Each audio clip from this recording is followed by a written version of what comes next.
Yeah. Name, collar number. You're not entitled to my first name, but you can have PC Ham and it's 24172. Yeah, and yourself? PC Clark 25222. Right, cool. And you've both got your body worn cameras. I see you're not wearing one. Have you got your body worn on, mate? Do you want it on? No, is it on? I've asked, is it? Okay, no. Okay. Well, if at any point that goes on, if you could just adhere to your policy and let me know that you're going to turn it on, that would be great. Right, fantastic. Okay, cool. So what's the problem today then? Well, we've been called out here because you've apparently been making a disturbance and you've threatened to pepper spray. Right now, two sides meet and the rules of the street are about to be tested. Hold tight. This first exchange sets the tone. Control, challenge, and a simmering threat that could explode at any second. An officer steps up and a power play begins in seconds. The auditor refuses to give a first name, immediately framing this as a battle over authority and rights. Listen to the clipped words. You're not entitled versus calm assertion. The opening is pure tension. This bit that goes down here isn't even part of them. Okay, this is completely different. So the fact they're trying to trespass me off here, I've already spoke to a resident. So even if they were trying to trespass me, the only person that can trespass me here today is the landowner. And considering they're not willing to get me the landowner, I'm going to go about my business. However, he has claimed to be an organisation. This place has claimed to be an organisation. They today, while I requested what they asked, and that was to leave their property, I went and stood on the public footpath, to which then I've been filmed and had pictures taken of me. I wouldn't have minded so much in here, but out on the public thing, for me, it's a problem. I've asked them what they're going to do with that footage. They've refused to tell me, and considering these are a cult, I think it's kind of a bit concerning. And yeah, so I'm trying to get them to understand, because they are an organisation, under GDPR rules, I have a right to request that, as I would if you put that body-worn camera on now. I'd be able to request that. They're refusing to do that. So until they give me the information that I need today in order to request that, or they can simply remove it off of their cameras and phones now today, I shall leave. Until then, I'm very sorry, guys, but I shall... Now, the conflict shifts from personalities to territory. The auditor cites land ownership and public footpath rights like a legal scalpel, slicing through the vague claims of the staff. The officer tries to paint this as private property, but the auditor calmly rebuts. Only the landowner can trespass him. This is the chess match phase.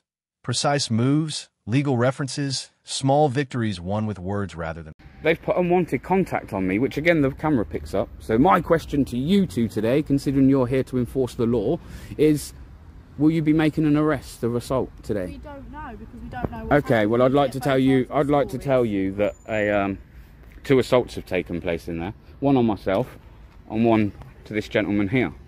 Assaults of what kind? What do they do? Well, they put hands on me, mate, when I asked them not to. That's assault. Okay. So everything tilts here. The auditor suddenly accuses staff of putting hands on him. One short sentence, that's assault, turns a civil argument into a criminal allegation. The tempo changes. What was procedural becomes personal. You can hear the implicit question hanging there. Will the police act, or will the accusation fade into bureaucracy?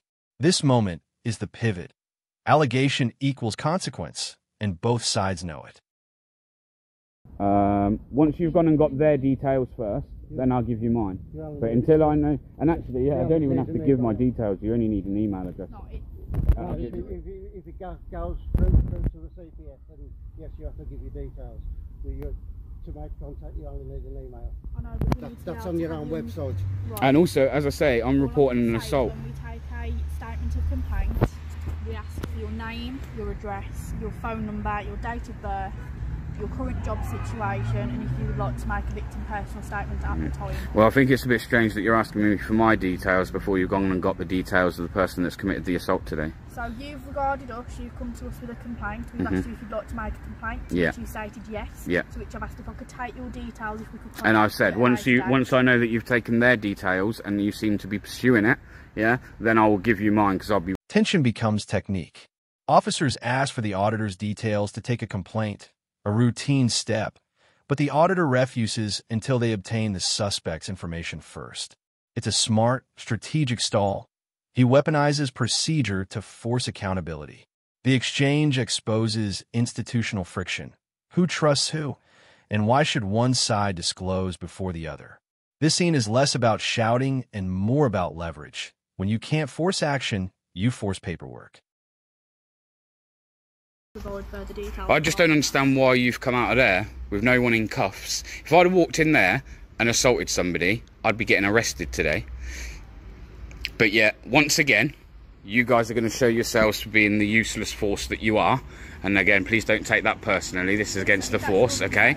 And it seems to me every time somebody has a hand put on them, you guys don't want to do nothing regarding anyone that comes filming locations. You don't ever seem to act on it. But if I'd have walked into there today and put unwanted contact on them, we all know what would be happening right now.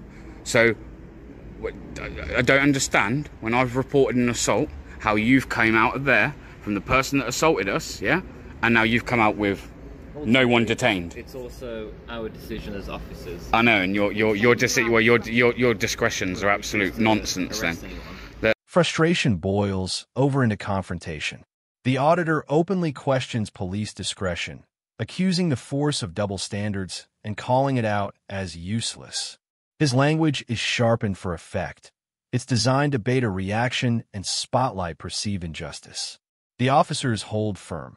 The outcome remains unresolved, which is the point. The audience leaves with tension, outrage, and a question: who really enforces the law when enforcement itself is questioned? This closing beat is the emotional hook that drives comments, debate, and replay.